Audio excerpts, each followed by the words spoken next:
Next week, the Western Cape government is set to approve an amendment bill that will make it easier for province to intervene in dysfunctional municipalities. In the garden route, Knysna municipality immediately springs to mind. Joining us is MPP Dave Bryant, the DA's Western Cape spokesperson on local government. Mr. Bryant, welcome to Group Editors Online. Thank you very much. It's great to be here. First of all, why these amendments? Why are they necessary? What it really aims to do is firstly focus on proactive monitoring, getting ahead of the game, so to speak. And the bill aims to do that by establishing a legal framework so that we can detect fraud, corruption, maladministration, and other malpractices in those municipalities early. Secondly is through enhancing support. So strengthening the Department of Local Government's capability to provide that assistance to municipalities. And that includes conducting preliminary assessments when an allegation surfaces. Thirdly is making information more accessible. And that's improving the department's capacity to obtain the necessary information for investigations and evaluations. What has been prominent in the past is when questions and queries are raised by the department, often that information is not forthcoming, sometimes for nefarious reasons, sometimes just for administrative reasons. And then the last two aspects would be preliminary assessments, enabling our municipal councils to conduct initial assessments into the allegations of maladministration, fraud or corruption.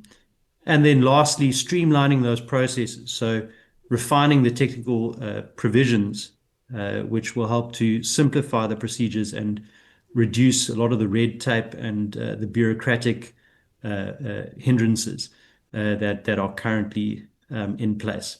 You mentioned Knysna, for instance, and at present, without this bill having been passed and enacted, the minister has actually sent a letter, I think in June, to the council in terms of Section 139, which is what is currently at his disposal.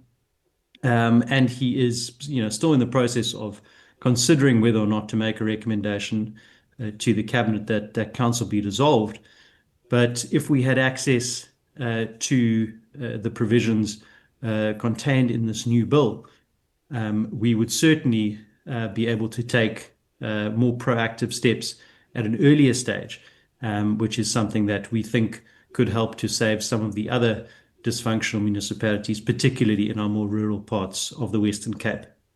You've mentioned Beaufort West and saying that you've got measures in place there that basically force officials to, adhere to it. Now, can you explain that in practice? I mean, what are those? Look, it's a range of different things, but it all bases around the financial aspects of running a municipality. It limits spending to an extent on certain things that might be deemed to be non-essential. For instance, one of the things that we've been focusing on a lot with some of our municipalities, I think there's 5 of our municipalities that have outstanding Eskom debt, as an example.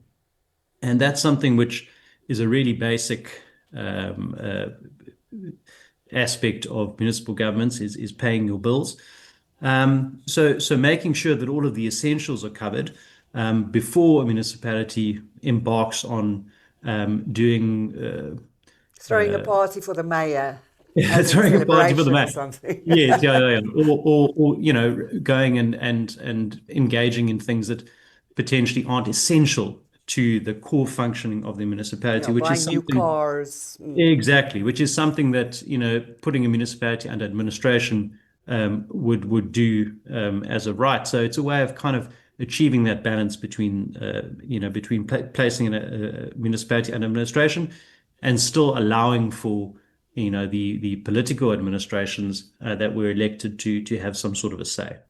And lastly, speaking of politics, what safeguards are built into this amendment bill to ensure that government doesn't interfere just for political points where it's not really needed?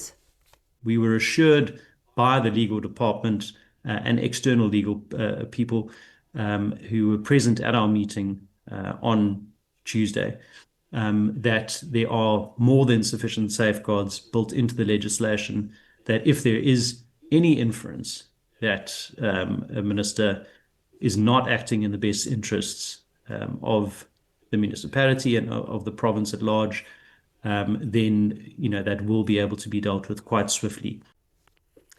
Mr. Dave Bryant, thank you very, very much for your time. And we do hope that these amendments really work for places like Knysna, Beaufort West, Kannaland, which is Ladysmith, and environment. So, yeah, thank you very much for your time. Thank you very much. Have a lovely day.